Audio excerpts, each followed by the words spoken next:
ونصلي على رسوله الكريم اما بعد فاعوذ باللہ من الشیطان الرجیم بسم اللہ الرحمن الرحیم.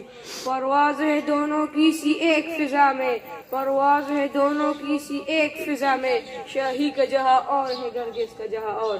صدر جی وقار، معزز مہمانان گرامی، قابل قدر اساتذہ کرام اور میرے ہم مطلب ساتھیو، السلام علیکم.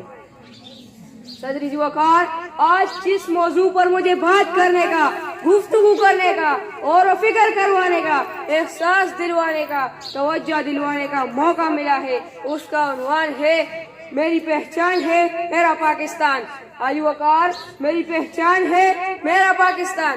علی وقار، میری آن ہے میرا پاکستان ہے. میرا جینا پاکستان، میرا مرنا پاکستان، میری جستجو پاکستان، میری خوشی پاکستان، میرے آباء و اجداد سے ملا تحفہ پاکستان.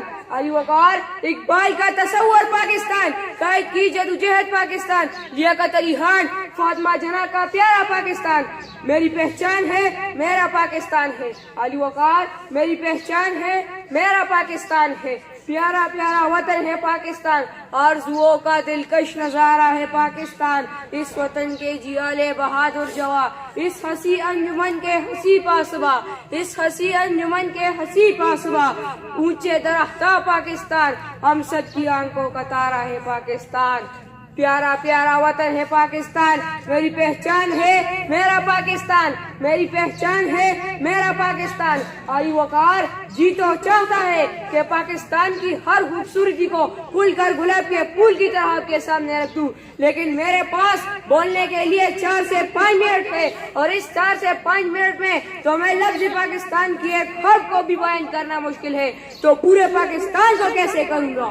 علی وقار، کون سا پاکستان؟ سنیے، اگر آپ سن سکتے ہیں تو وہ پاکستان جس کے چھوٹے چھوٹے بچے، جوان بوڑھے میں پاک فوج کے شانہ بشانہ جا کر 1965 کی جنگ میں دشمنوں کو اینٹ کا جواب پتھر سے دیا تھا.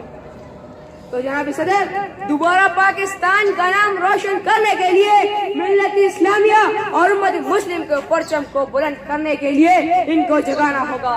اس ملک کے نوجوانوں کو، علی وقار، ان کو اٹھانا ہوگا، غفلت کی گہری نیند سے ان کو بتانا ہوگا، ان کے جگانا ہوگا کہ تیری ملت کو تو خبر تو چاہیے، تیرے قوم کو جو جوان مردی کا جنون چاہیے، جذبہ ہو تیرا مضبوط اتنا کہ ہر کسی کو نو اور بس تو چاہیے، ہر دین الہی کا کامل دین، حق کی تبلیغ کے لیے تیرا خلوص چاہیے، اور سرکٹ جائے سر نوجوانوں میں ملت اور جذبہ اور جنون چاہیے. والسلام.